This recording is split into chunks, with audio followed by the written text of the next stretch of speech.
A quiet harbor in rural England, July 1944.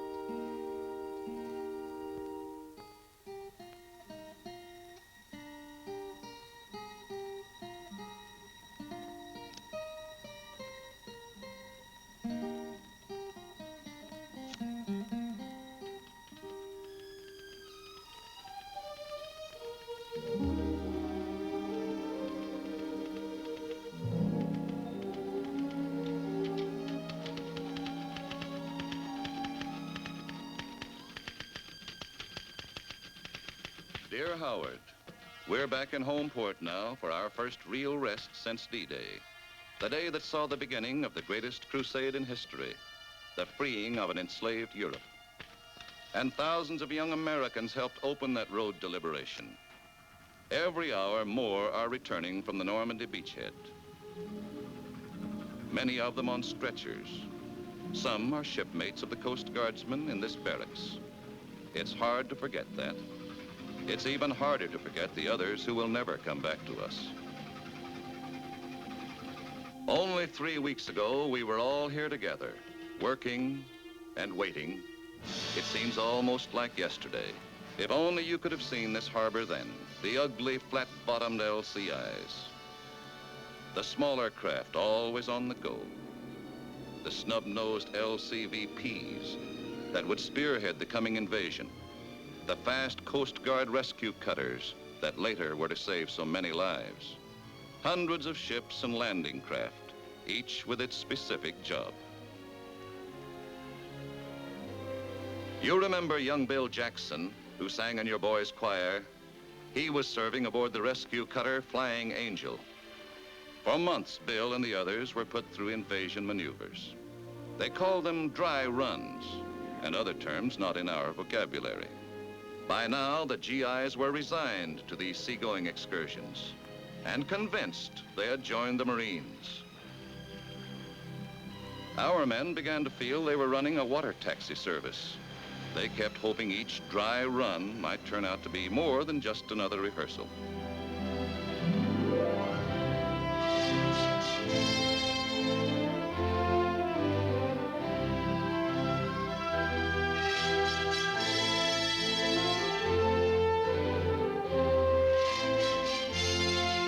Whenever the flotilla lost sight of land, you could feel the growing tension aboard ship. But always the objective turned out to be another section of the English coast. Our boys would go through the same never-changing procedure. Get the infantry aboard the landing craft, and then head in fast for the beaches.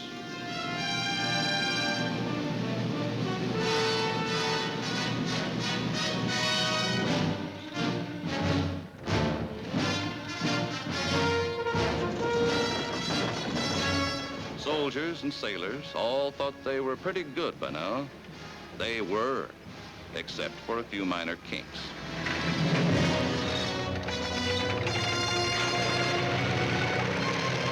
And so it went, until they had established another beachhead in England.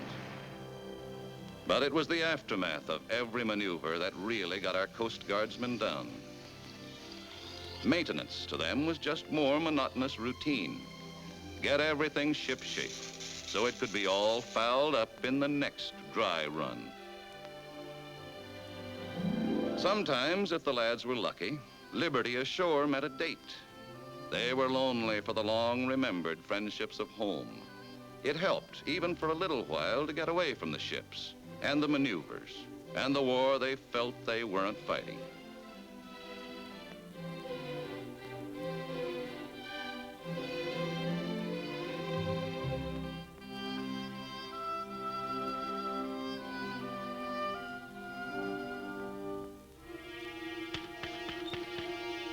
But their hours ashore ended all too quickly.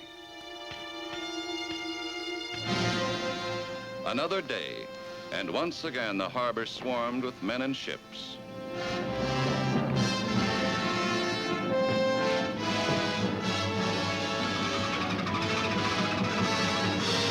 Once again, everything was being made ready for the order to up anchor.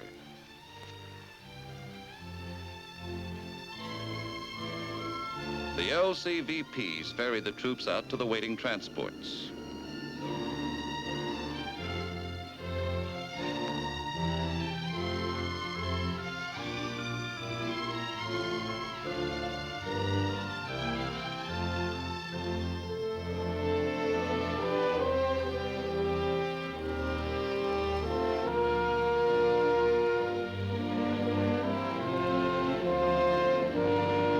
LCIs took on more infantry, engineers, and medical corpsmen.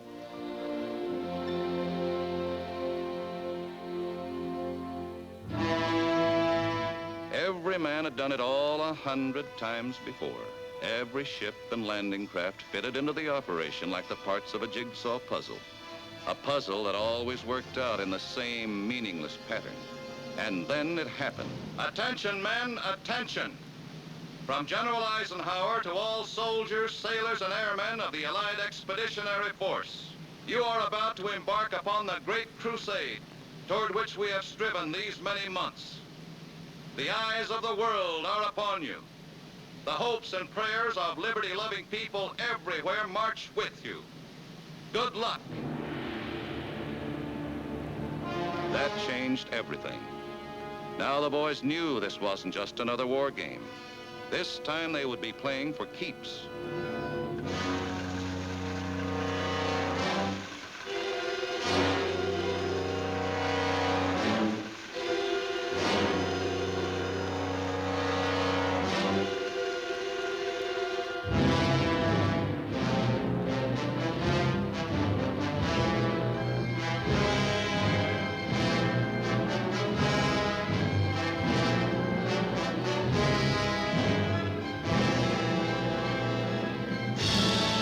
Huge floating piers of concrete and steel to be used in the construction of our invasion harbors were towed across the channel.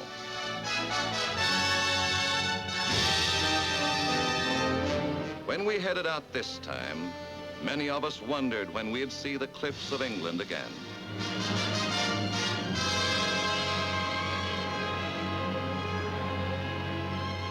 Hour after hour, our passing bomber fleets filled the Channel skies.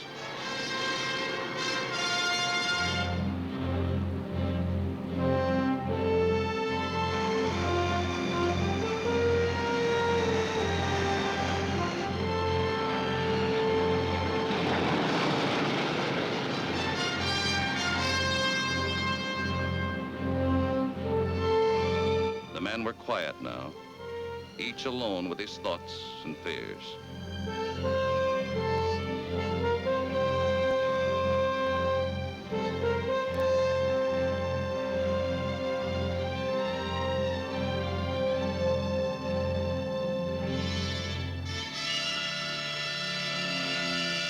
We spotted a lone enemy observation plane.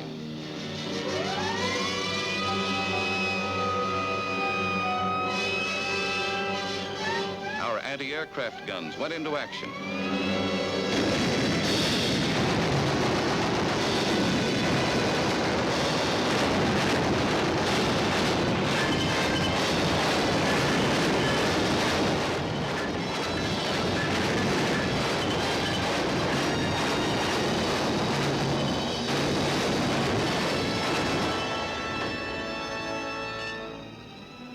The enemy might suspect our coming.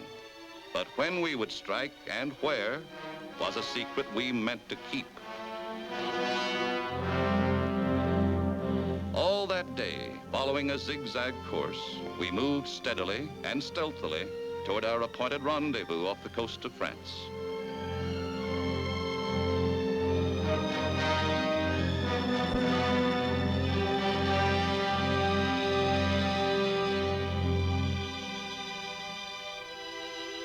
With the coming of sunset, all chaplains held services on deck.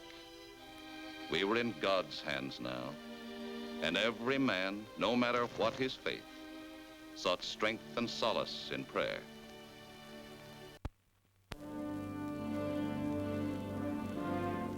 At dusk, we arrived at the rendezvous and hove to under the welcome cover of the deepening night. Now began the most trying ordeal of all, waiting through the long, nerve-straining silence for H hour.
Swept the enemy beaches with brooms of fire. And by dawn, the smaller landing craft were in the water, ready to take on their cargoes of infantry.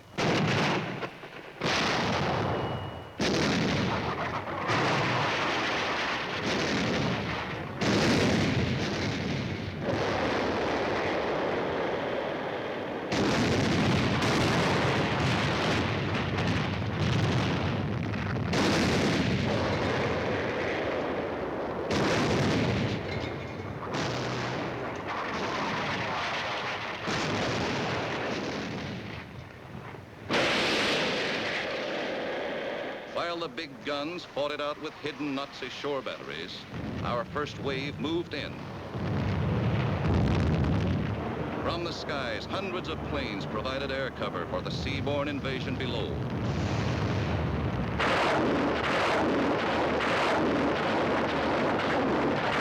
While operating inshore, fast rocket boats showered the enemy with their rain of death.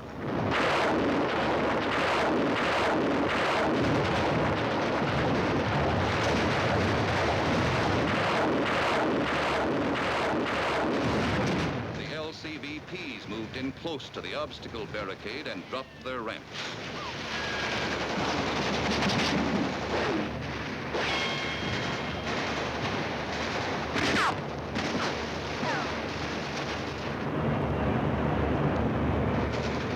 Through deadly enemy machine gun and mortar fire, the troops waded through deep water to the shore. Many never reached it.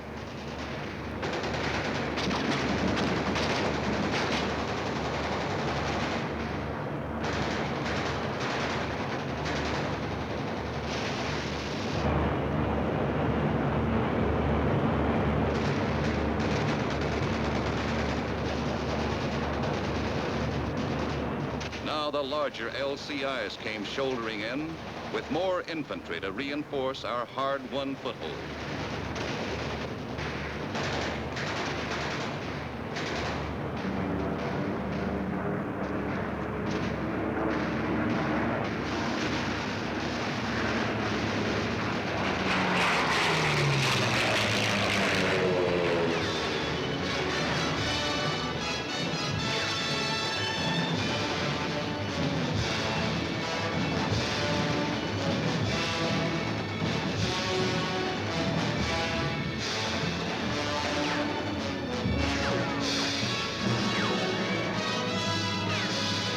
Coast Guard rescue cutters were already going about their grim business of picking up the wounded and the dead.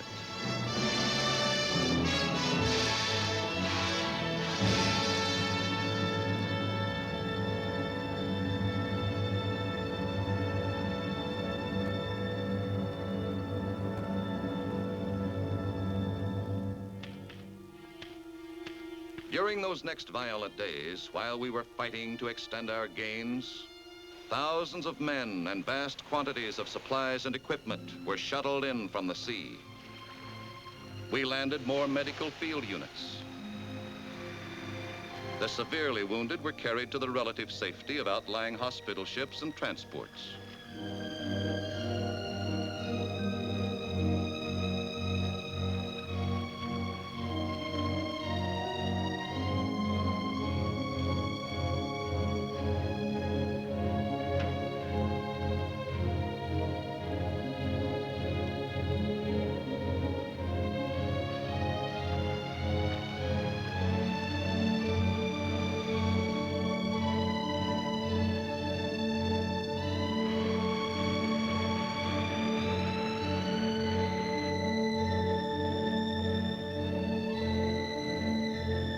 The two-way traffic never stopped.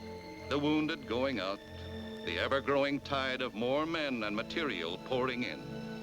When the enemy had been pushed back from the beaches, the mammoth LSTs came lumbering ashore with their tons of heavy equipment.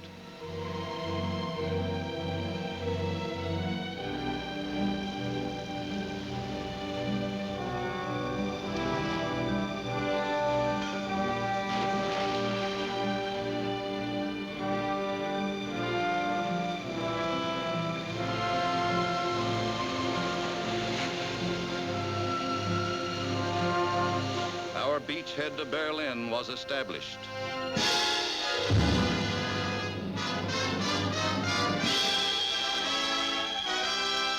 The invasion surged farther inland, gaining power as it went. Now the troops were on their own.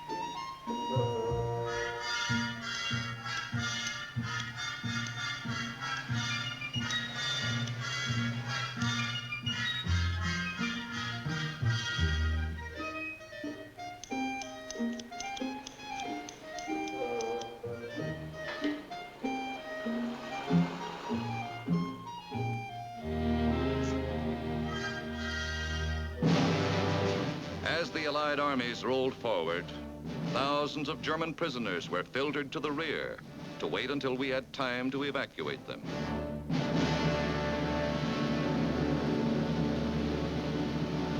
Scores of our older merchant vessels had been scuttled to form protective breakwaters against the treacherous seas.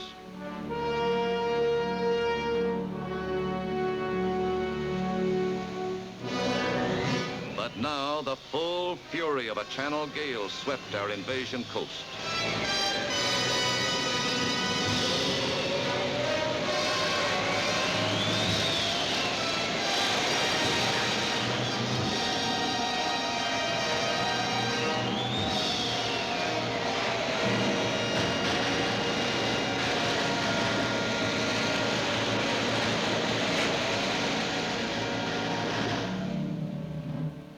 The sea had taken its toll, adding to the high price we had already paid in men and ships.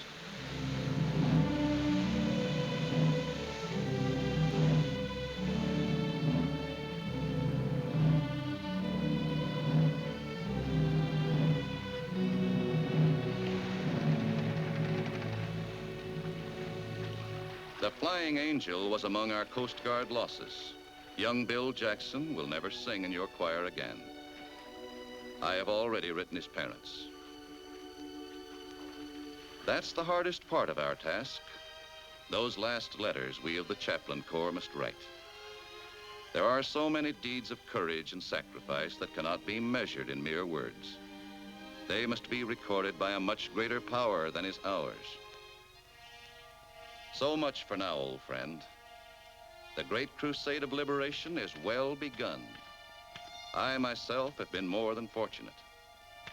My prayer is that I will always be with my boys in whatever trials may lie ahead.